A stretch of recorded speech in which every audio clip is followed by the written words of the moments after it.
Welcome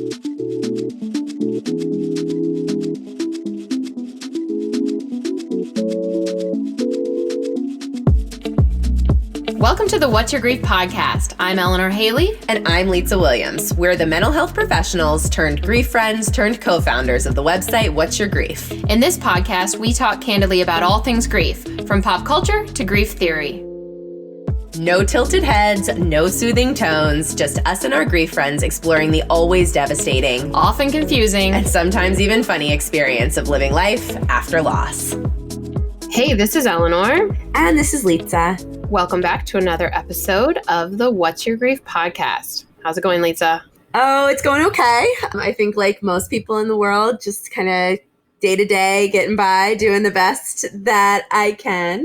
I was just, I was thinking that things had really finally, at least in my own world, started to feel like they were settling out with COVID. I felt like I had a little bit of a routine. I felt like I was feeling a little bit more comfortable with leaving the house sometimes in very safe, very socially distanced ways. And then, all of the unrest that we're seeing right now really came together, and it has been a new wave of emotions and feelings and experiences that I'm having, and that I know that so many people in the world are experiencing right now. So I think that's been a lot. And one of the things, I think there are so many people who are people of color who are speaking about this in really significant and meaningful ways, and are the voices that we really need to be hearing right now about this. But I do think one thing that came to mind for anyone who's listening to us is that I don't know that everyone always knows our background before we became people who really occupied the online space of grief support, and that we do exist in a real world space of grief support in Baltimore, which is where we're based.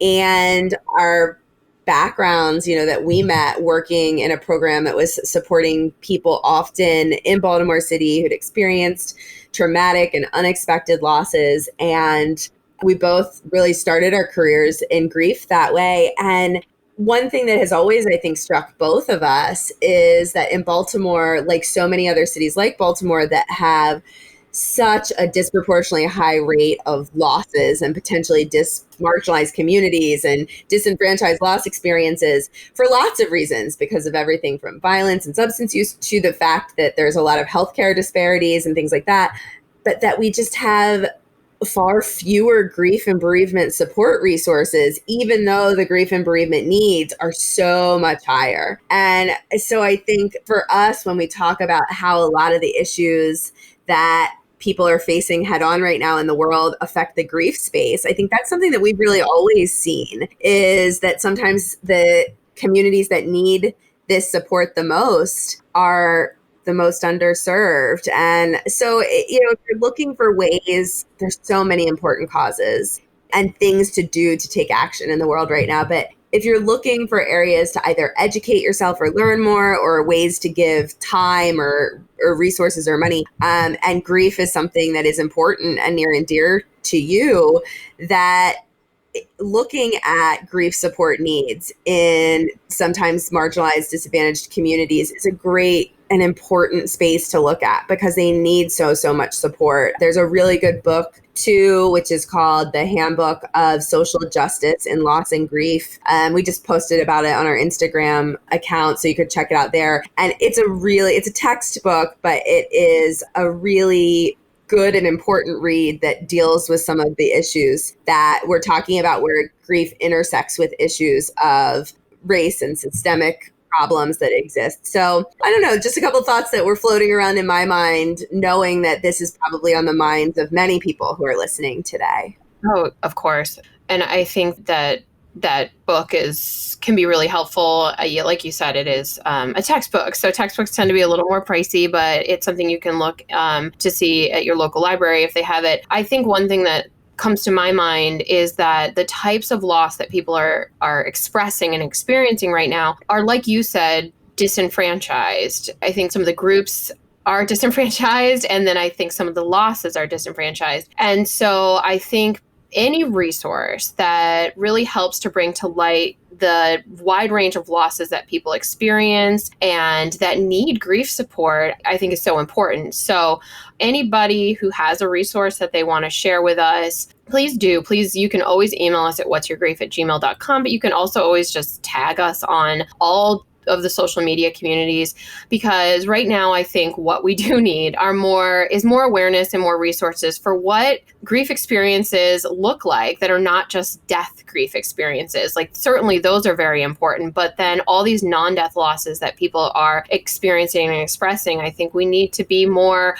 aware of when we're seeing that and how to help people. And so if you have any resources that you want to share, please tag us and we will try and reshare what you have sent us, because like I said, I think what we need now is a more wide range of voices, more diversity in the voices that we're hearing in the grief space. So please share with us and we will share with our audience. Absolutely. So we did have a podcast topic planned for a little while, and we're going to stick with it because we think that it's actually really relevant for anybody and everybody. But first, we talked last week about how we wanted to start our podcast with sort of like a little icebreaker type of topic. And I promise I will stop calling it an icebreaker today.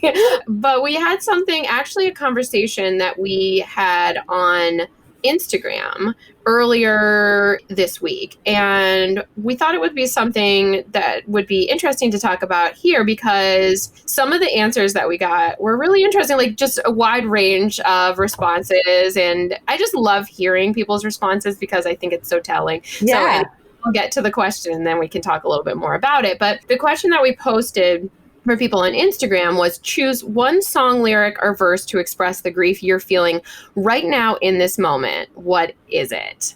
And so the question was, what is your grief song lyric? And so the reason why we wanted to say right now in this moment is just because, like, this changes day by day, right? So a lot of people have a particular grief song that really resonates with them. And we've had conversations about what songs are on your grief soundtrack in the past. But I think when we talk about like what lyrics resonate with you right now in this moment, like that's going to change moment to moment. And so I thought it'd be interesting to find out like what people were feeling through kind of expressing some of these song lyrics. And so we got, as I said, a wide range. Lisa, do you want to hear some of them before I would love to. Yes, absolutely. So I will just scroll through some of the ones that we got. So one that people seem to agree with, and I had never really heard this song, Ed Sheeran's Supermarket Flowers. Had you ever heard this song? It's a grief song for sure. And the lyric that somebody shared was, "You were an angel in the shape of my mom." But it's really, the whole song is pretty griefy if you listen to it. Huh. Going through one, Adele has a song called Million Years Ago. And this is another mother one. I miss my mother. I miss it when life was a party to be thrown, but that was a million years ago. I think that really gets to that sense that even if it was just, and I think this is a lot of what people are feeling right now, even if it was just a week ago, 4 weeks ago, 6 weeks ago, before, quote unquote, felt so different that it feels like it was a million years ago. It feels like it was forever ago, even if it was just a week ago. Oh, absolutely.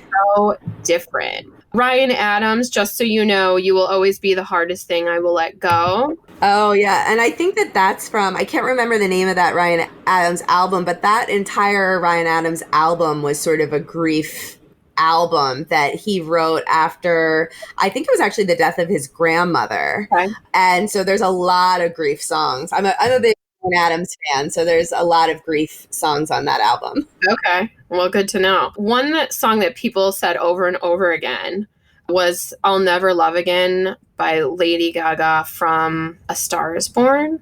And the lyric that we shared, but a couple of different lyrics from the song were shared, was, "'Cause my world keeps turning and turning and turning and I'm not moving on." Yeah, there were quite a few. And I tried to archive this to our profile, and of course I failed. But I will, after we finish recording this podcast, I'll go archive the whole thing so people can look through some of these song lyrics. But Lisa, do you have in mind anything that would be your lyric right now in this moment? Yeah, so this is a tough one because I think, grief, and it's a telling one, and I like that you asked in this moment because our grief is always changing, and in so many ways and at so many times it feels dramatically different.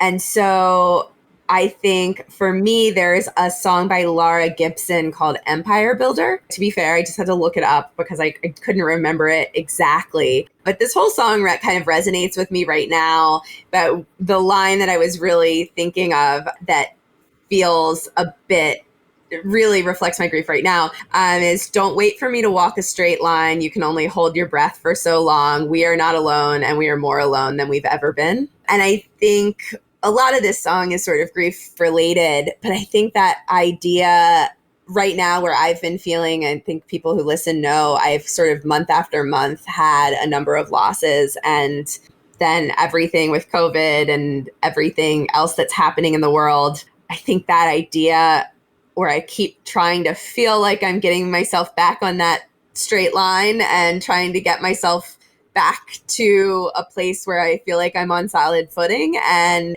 as always with grief, is taking a lot longer than we always want and hope. And it's 8 steps forward and 5 steps backwards. And so I think that, and that sentiment in the song about just how I'm feeling in terms of connection with other people, both of those things I think right now really speak to me. It came on, just my music was on shuffle the other day, and it came on, and I just thought, wow, this is hitting me in like a very deep way right now, because it's just reflecting a lot of things that I'm feeling. Yeah, I hear you. Different songs can really get you at different times, I think. And sometimes it's the lyrics, and sometimes it's just that the song in our mind connects us to a time in a place. And so it brings us back in a way to that time. Absolutely. How about you? Well, I don't know. I kind of like just, there wasn't like one that I was like, yes, that's like the one. But like a lot of lyrics kind of were going through my head. And when I asked this, I don't know why I was even thinking about it, but the ones that were like popping in my head, and I shared these at the start of our kind of share of this on Instagram, was yesterday, all my troubles seem so far away, which goes back to that whole, like, before seems like forever ago, even though it wasn't. And then you may ask yourself, well, how did I get here? Oh, yeah, absolutely. Talking heads. A couple, but, also when I thought about this, the lyric it's a Kelly Clarkson lyric. I think it was on the radio. Like, it's not like the song that's on my playlist necessarily, but just that lyric, I think, always comes up for me. My life would suck without you. And to be fair, like, my life doesn't suck, but like that, it sucks sometimes, and the fact that like my mom's not here sucks. And so I think like that's, it's funny. Suck is such a like silly word. Yeah.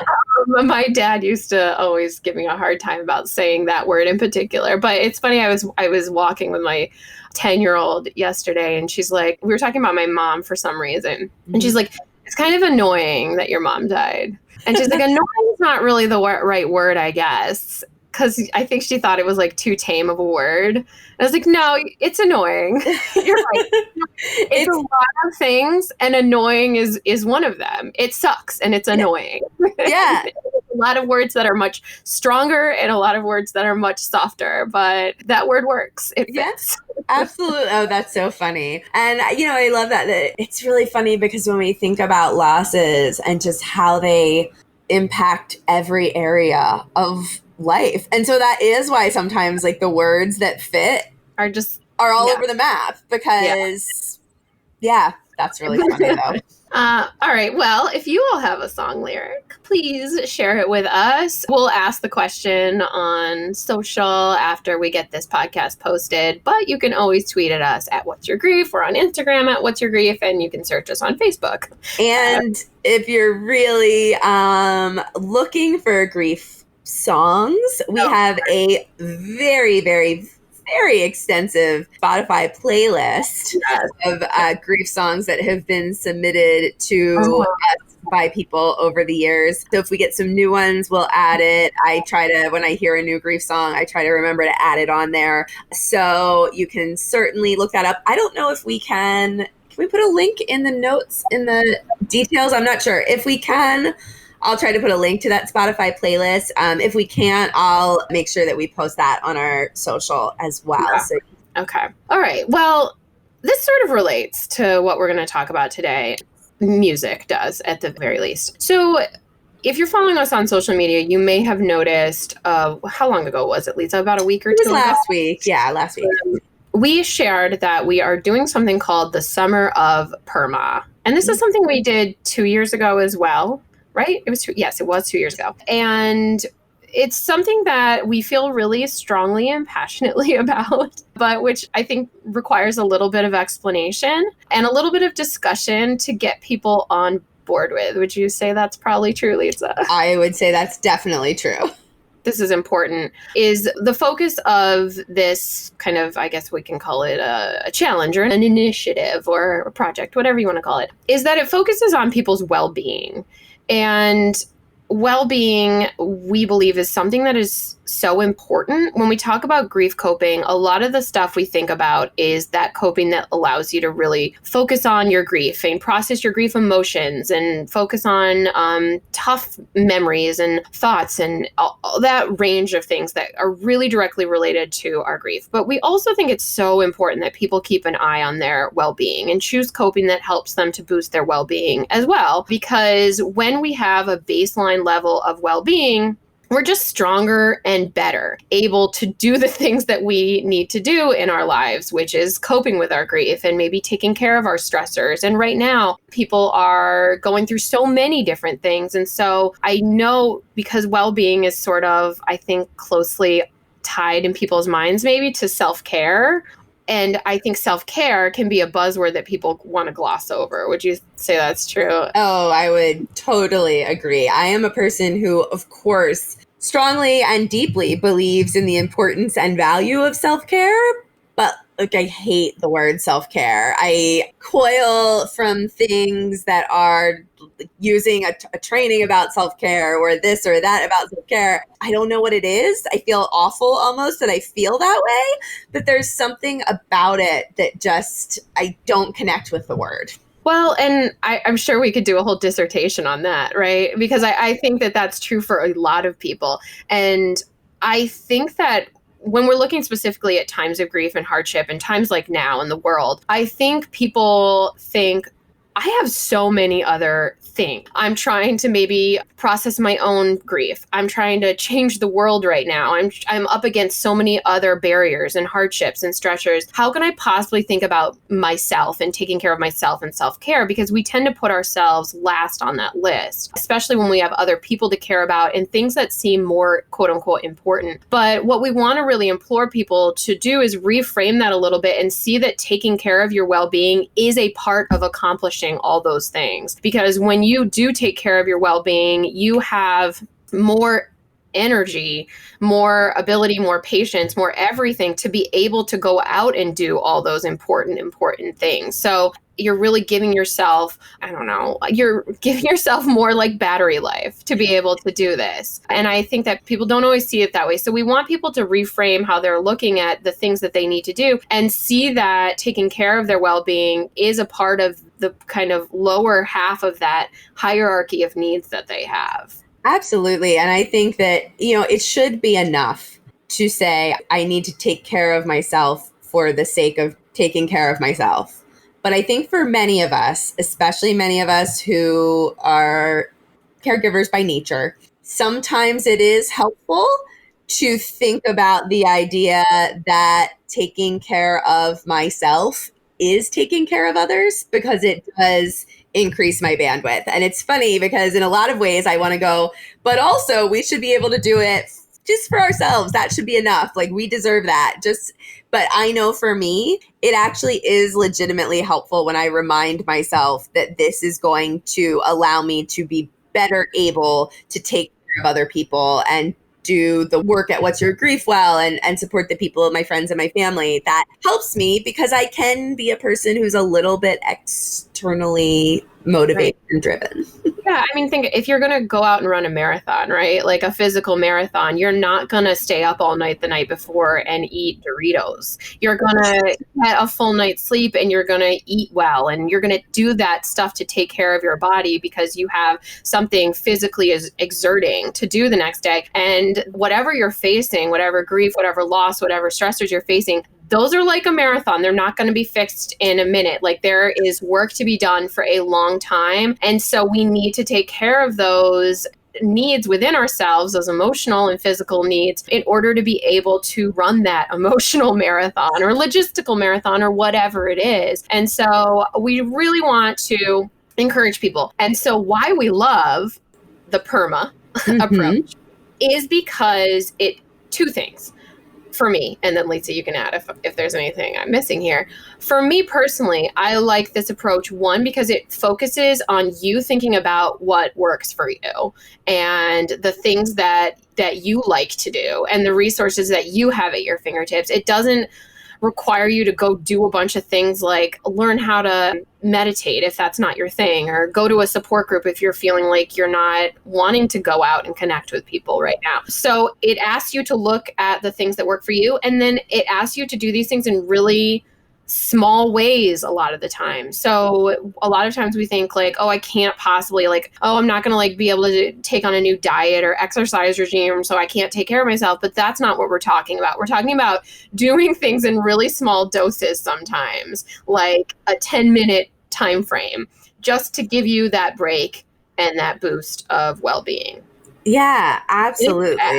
I think those are things that I absolutely love about PERMA. I think it's also, to me, it's helpful to, and we'll talk about this, but it sort of touches on these 5 different dimensions. And so I think sometimes when we have something that we've decided, oh, this is what I do for quote unquote self-care or for coping or whatever, we start to think of that as our one and only go-to thing. So for people, I'm about to use running as an example, which is absurd because for both of us. So yeah, I don't run. I run when chased.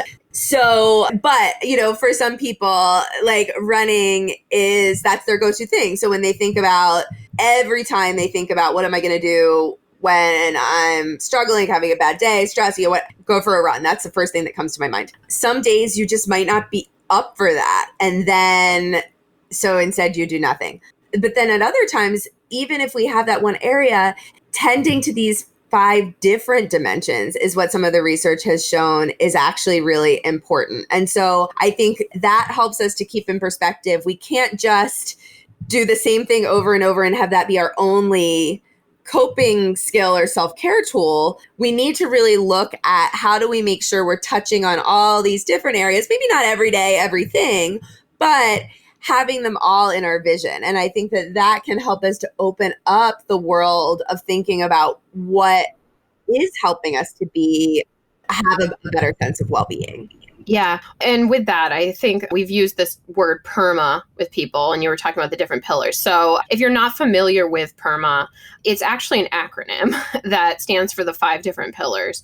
And this is a concept that comes from Martin Seligman, who's the father of positive psychology. And he's been working in the world of psychology for far longer than he's been working in the field of positive psychology. Actually, he did a ton of work previously on things like depression, learned helplessness. And one day he sort of had this aha moment that the field of psychology is really focused on when things are not going well or when things go wrong and when things are dysfunctional or maladaptive. And why aren't we focusing on when things actually go right? And when we say go right, we don't mean necessarily when people are just so happy.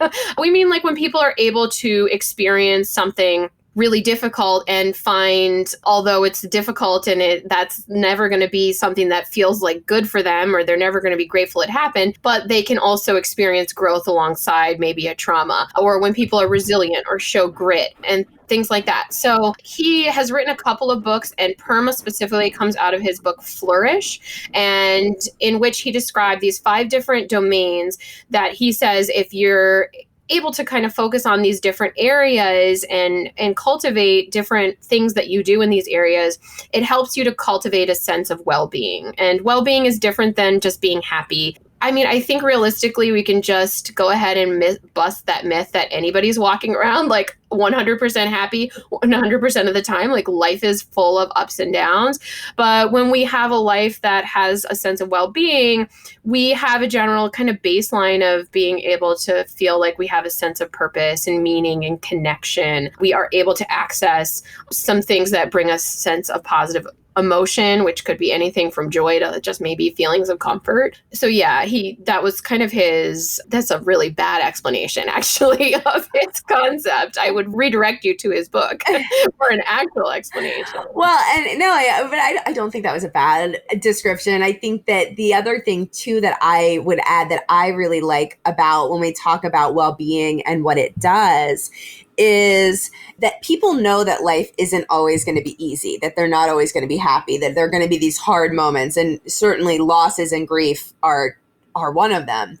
And one of the things that well-being or a boosted sense of well-being does is it helps us feel like we're better able to weather those difficult times and manage those difficult moments. And so I think that becomes really important, is that it's not about the idea that, oh, this is going to make us happy, right?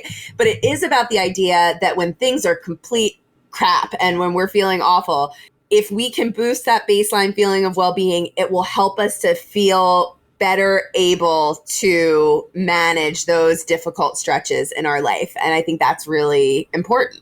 Yeah, and with grief in particular and loss in particular, I think the things that really stick out to me why this would be helpful is, one, we ascribe to a school of thought and a theory of grief that says from time to time, we should probably take a little bit of a break from focusing 100% on our grief. So we're not talking about chronic ongoing avoidance. We're talking about giving ourselves opportunity to reconnect with things that maybe help us to feel a little bit better or to have a little bit of a distraction.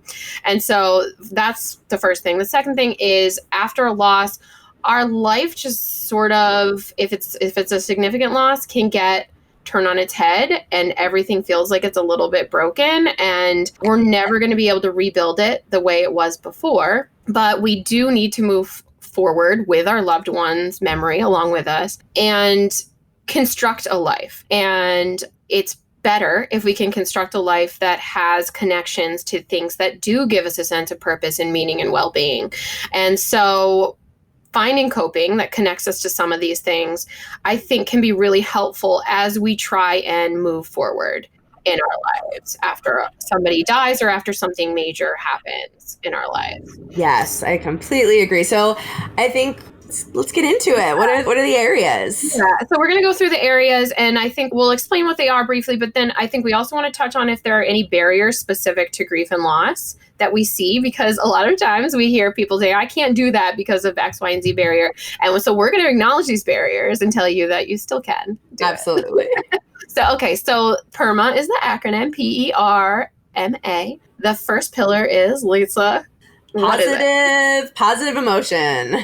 And I really like positive emotion because it's so broad. I mean, a lot of these are broad, right? Yeah. But I think when we think about what could fall into that category of positive emotion, it's not something where we're going to have to feel exuberant, over the top joy. That might not be realistic in a particular moment.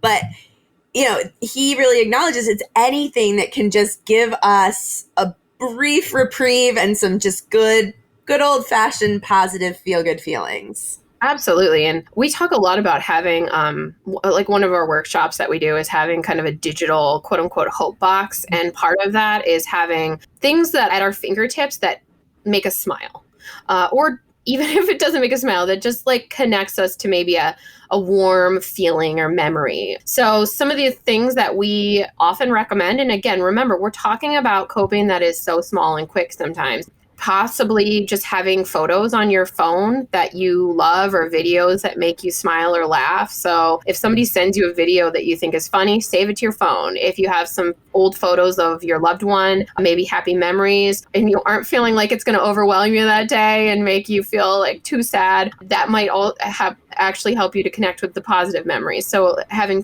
photos on your phone. On YouTube, if you have an account, you can create a playlist. So maybe a playlist of videos that make you laugh. We always joke about coping on YouTube, but we're actually like 100% serious that sometimes I will sit for an hour and just watch like old SNL skits or videos that I remember made me laugh in the past. And it gives you that break and it allows you that moment to smile and laugh and, have a boost of positive emotion. But it can also be things like, playing with your dog for 10 minutes, if that's something you like doing, turning on the music really loud and dancing in your living room. Whatever it is that boosts your positive emotion, do it. Yeah, and I think, whatever is small and manageable, and I think that is part of the key. It's figuring out what is small and manageable. And again, reminding yourself that there is no need to, I think, you feel guilty about it. In grief, I think sometimes people get stuck on that idea of, I need to feel sad. If I'm laughing, if I'm just distracted watching a sitcom or, whatever it is, that isn't okay, that's me forgetting. And of course, our connections to our loved ones happen in so many different ways than just that pain, and using sort of connecting with positive emotion is just such a great way to help recharge us. Yeah, I would say that's probably, we said we were going to mention barriers. I would say that's probably the number one barrier, at least at first in grief, is that you feel kind of like wrong laughing or smiling. Not everybody, we've certainly worked with people and families who are laughing from the beginning because that's their coping mechanism and that's totally normal. But then there are people who say, I felt guilty the first time I laughed out loud, or it felt strange the first time I smiled and laughed. And so I think that can be one of the number one barriers. And I think also just remembering that at first, a feeling of a positive emotion might feel different than what you're used to. And so, but keep trying to access those outlets. That's one of our pieces of advice often, is just keep doing it. And I think in time it will start to feel more like what you're used to. And at first it's going to feel a little strange and different and maybe awkward and not, it's going to feel maybe a little disjointed with what you're actually going through. But yeah, keep trying and keep pushing yourself. I think oftentimes we need something like that to help reframe a little bit of how we're looking at things. It's similar to when we talk about finding gratitude in the world, because sometimes everything looks so bad and so negative and so wrong. And we need something to help us flip that script a little bit. So we see that, okay, there are a few things that can make us smile or can make us feel a sense of gratitude and can make us feel like maybe not everything is absolutely terrible, or maybe everything is absolutely terrible in this moment, but there's hope that it will get better. Yes. Okay, so should we move on to the next one? Yes, we should. All right. So E in PERMA is for engagement. See, come on, I was trying to turn it over to you to make it dramatic. It didn't go well. Yeah, drum roll. Drum roll. Yes, engagement. And so this one's interesting. And there is a term that goes along with this that I don't know that is common enough that everybody will know what it means, but the term is flow. And again, we have some articles about this that we'll link to because there's some cool videos produced by people associated with positive psychology that explain this way better than we will. But engagement is choosing to do things that allow us to feel this sense of total immersement in whatever we're doing. And they're the types of activities that make us feel like time is just flying by. We feel perfectly challenged, but not overly challenged to the point where we're frustrated. And so in these things, when we're in this zone, basically, we're experiencing what they call flow. And there's a lot of actual positive correlations that they found with that experience of just feeling flow. And so this can be different for everybody. It might be that you like to play music. Maybe you play the piano or the guitar, and when you sit down, it just feels like time melts away. Everything flies by and you're totally engaged with what you're doing. A lot of people have been doing puzzles during the social distancing. I've always been a puzzler, so I can totally relate. That is one thing that I always think of when I think of feeling flow. One thing, I put a crib together the other day and I was like, you know what? Putting together furniture when I'm not frustrated is actually kind of fun. My 40-year-old sister has been putting together Lego sets for the past like 6 months. And to me, I'm like, what are you doing? She'll even pick through her vacuum to make sure she hasn't like sucked up any Lego pieces because she has so many Lego sets that she's collected. My family had 6 kids and she has 5 kids and she has inherited old Lego sets and has new ones. Okay, so anyways, long story short, that's her thing. So everybody's got a different thing. Yeah. And I encourage you to take a minute right now and just think about like, what would my thing be? Is it Sudoku? Is it crossword puzzles? Is it running? Whatever it is. And whatever that is, do more of it. I think a lot of times we feel guilty doing some of these things because they feel like we're wasting our time or like that's only something we can do when we're done with everything on our checklist. Mm-hmm. But if you know that like reading a chapter in your book is like going to give you that sense of flow and you're going to feel really good about it, set aside like 20 minutes in the morning or the mid-afternoon to do it because it's going to give you that boost. Yeah. So I don't know. What is you, Lisa? Well, so I think for me, it's interesting. I mean, there's some different things, but I think that for me, like, I really like doing certain types of house projects. So I tiled my shower recently, like tiling really does this for me, painting. And it's funny because I was having a really bad week this past week and this is a weird thing for me, but again, I think like sharing weird things because it shows us all our own hangups and how we become more self-aware. Even though I know that these projects can be really rewarding for me, sometimes like in my own house, like right now, it's a combination of I'm kind of out of the type of projects that help to get me into that flow state. And sometimes I just get, I don't know, because of distancing recently, I've been a rut in my house. So actually a friend of mine whose house is on the market, her house has been empty for a while. I wasn't going to, like her house where she lives, it's been on the market and it's been empty and she wanted to do some work to make the house a little more appealing to try to sell. And I literally just volunteered. I was like, I would love to go and do that. So I went over and did all this work in her bathroom to try to just make it, you know, did some painting and some other stuff. And it just absolutely helped my brain to get in that place where I wasn't thinking about anything else. I was totally engaged, lose track of time, you know, and I really love that. And sometimes you have to look when your thing is something like that. At some point you might run out of tile in your house. So looking for opportunities elsewhere can be helpful. That's a good tip.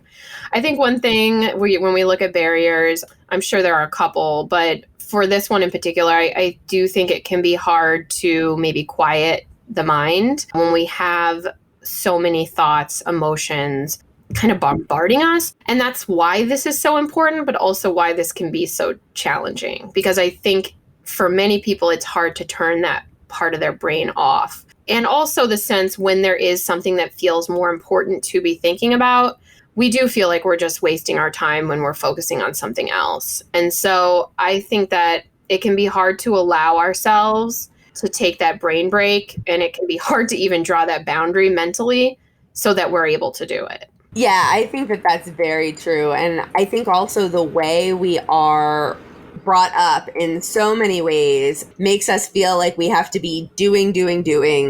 Like we need to be being productive in some way. And sometimes if the thing that gets you into your flow state is something that you don't feel like is productive, that barrier can be really, really big. And I'm blanking on the name of it right now. I'm going to see if I can look it up really quickly, but I was recently listening to the author of a book that's really about our relationship with time and how to get more comfortable with having idle time and getting more comfortable if you are somebody who feels like I have to be productive all the time. I have to be doing something that's either for my job or for my kids or cleaning, making my house better or, you know, doing something that sometimes we need to work on our relationship with idle time and our relationship then that will help with things like this that will allow us to say there's value in maybe coloring if that's our thing or Lego sets. There's value in that. And I can just sit with that and be okay with that. Yeah. And if we're worried about our time management, and it may even be something that, like once I get started, I'm going to have a hard time stopping or something like that.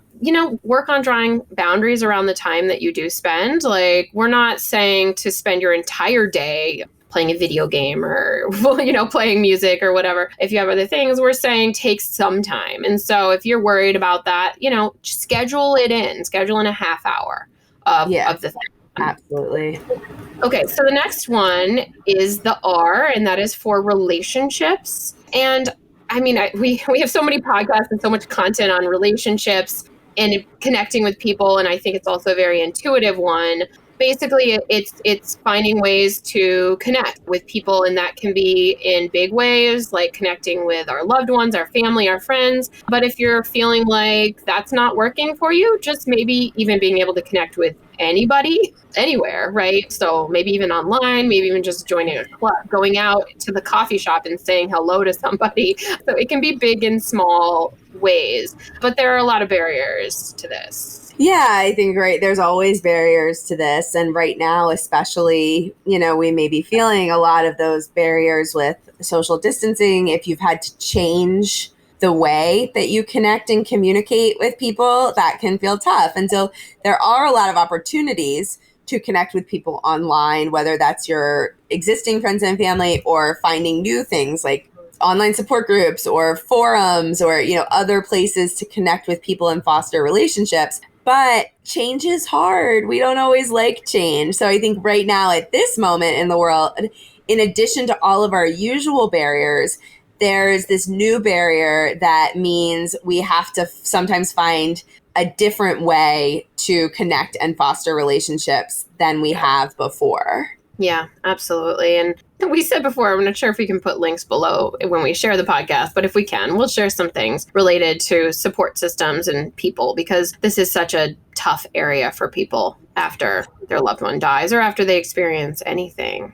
Yeah. And I think that if you're, one of the things that's interesting with this one is there is a piece of it that is sometimes feels outside of our control, because we might be reaching out to friends, to trying to do the things to foster this our relationship piece of PERMA, and we might not be getting the response that we want or need from other people. And so I think that's one of the things that can feel tough. It can feel tough right now. So looking for other ways that, help you to find new outlets can be important too, to find, maybe new groups online or in person where you can feel connection with people. And something I was talking to a friend about recently who was talking about feeling kind of isolated was, and it's a little different than relationships, but was talking about the idea of just going to a space where there are other people, and it might just be even a little bit of chit chat with a stranger or something like that, that she was feeling a real sense of meaning and connection from that during a time that otherwise had felt disconnected. Yes, sure. Okay, so moving on, we're on the M. Yes, so on the M is for meaning. And I think meaning can feel very grand because when we hear the word, what's the meaning of life, or what's the meaning in your life, those feel like big questions. And so we might suddenly start thinking that it has to be about spirituality, or it has to be about sort of a really, really huge, important mission or cause or something that we're committed to in our life. And I think it's important to remember with meaning that it can absolutely be those things, but it's also a lot of little small things as well that connect us to purpose and that connect us to feeling something outside of ourselves or bigger than ourselves. And that thing that's bigger than ourselves doesn't have to be huge. Right. I think in thinking about barriers related to this one in particular, after a loss, our meaning can feel changed. It can feel like a secondary loss quite often. Some of the things that felt important and significant to us no longer feel that way. Some of the things that we thought were major parts of our lives, we lose maybe connection with or feel a little betrayed by. I'm thinking maybe if it was friends or family members, maybe it's our spirituality that we feel has been changed. So I think that's one of the major barriers here. And our Well, I would say my advice, or I think it's our advice, you can tell me if you disagree, is understanding that we may need to reconstruct a little bit of this after a loss, and to start not by looking and saying, okay, I need to reconnect with this exactly as it was before, but maybe just start by thinking about what your values are in this moment. I know I value being a parent. I know that's important to me. I know I value maybe my family relationships. I know maybe I value my work still. I value my job. Maybe it is I value my spirituality or my faith. So just starting there and then allowing that to guide us a little bit in our grief and in the way we connect with our coping, and choosing things that align with those values, I think can help us to reconstruct that sense of meaning and purpose. And one value that is really specific to if you've lost a loved one is the value of connecting and remaining connected with that person. And if you let that connection guide you, it might help you to find some outlets of meaning and purpose. Maybe it's that you want to continue to their traditions, and that's a part of your purpose and meaning. Maybe you want to do work in their name because you want to advocate about something, or you want to change something because of them or because of how they died. And so that may guide you. So I would say just using your values as a guiding light as you try. And I hate using because it feels like going backwards in a way, as you try and build your sense of purpose and meaning in the wake of loss. Absolutely. Absolutely. And that brings us to our last one. The A in PERMA is for accomplishment. Yes, indeed. And this one, I think, actually, you were talking in the engagement, when we were talking about engagement, I was like, this really does connect quite a lot with accomplishment, some of these things. So I really think that this can connect with a lot of the other ones, because like if you tile your bathroom, that's going to give you a sense of accomplishment, right? Absolutely.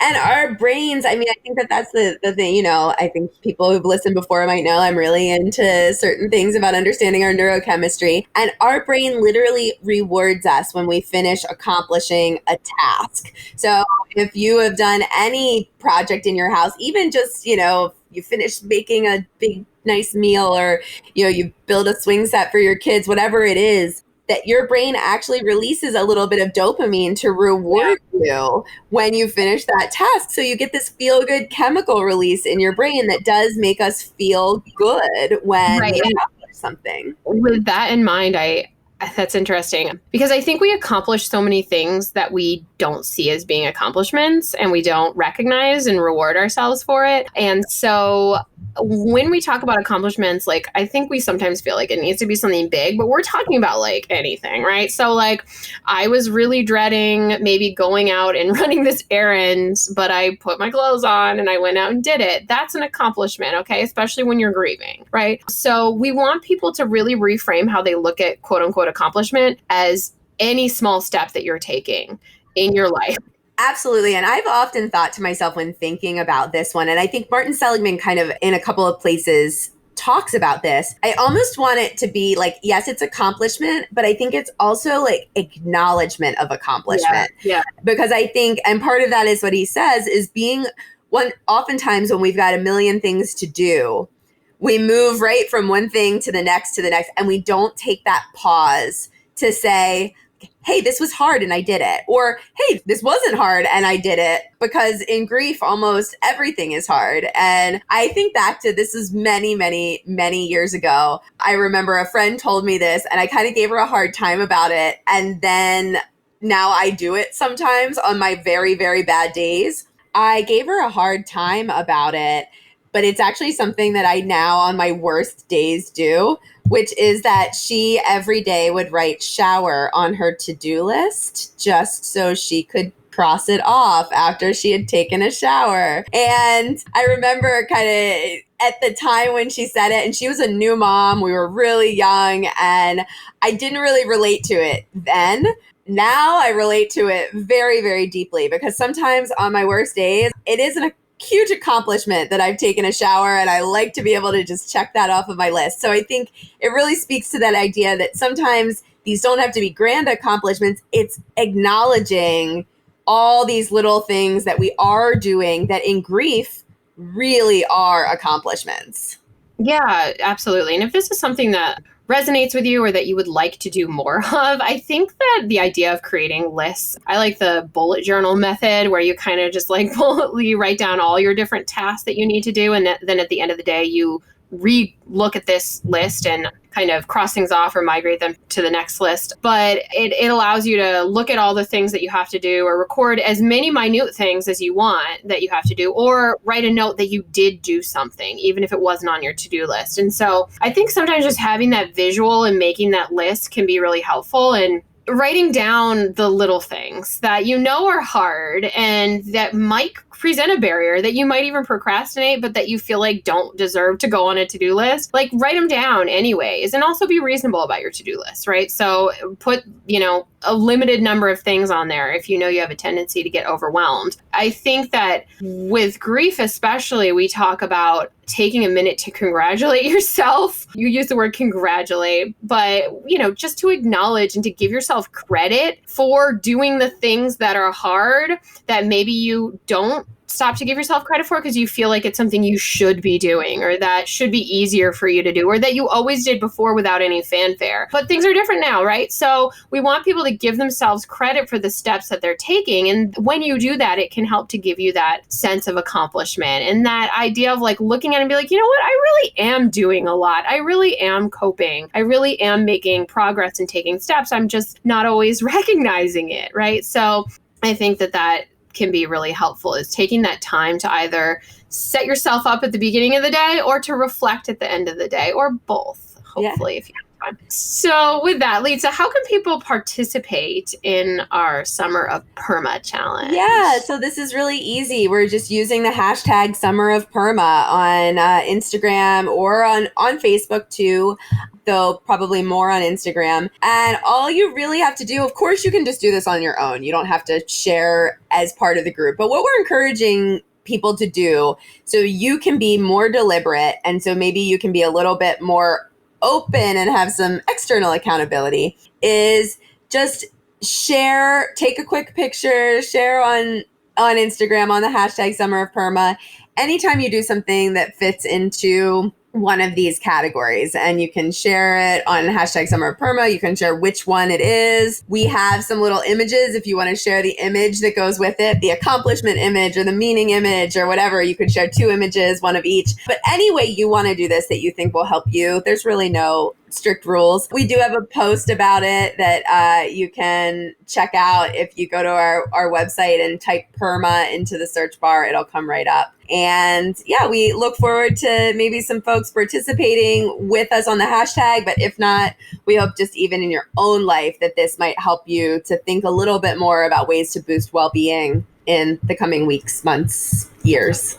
Yes, absolutely. So as Lisa said, you can find more about this on our website. Also, this, as we said, is a concept that was really described in Martin Seligman's book, Flourish. So if that's something that if you want to learn more about this concept, I encourage you to check that book out. You can also always email us if it is, even if it is a question or something about grief in general or about a recommendation for a topic for the podcast. You can always email us at podcast@whatsyourgrief.com with your questions and your topic suggestions. And as we said already, you can follow us on most social media outlets. Where we're really focusing this challenge is Instagram, but also we're on Facebook, Twitter, YouTube, Pinterest, anywhere you can think of other than Snapchat or TikTok.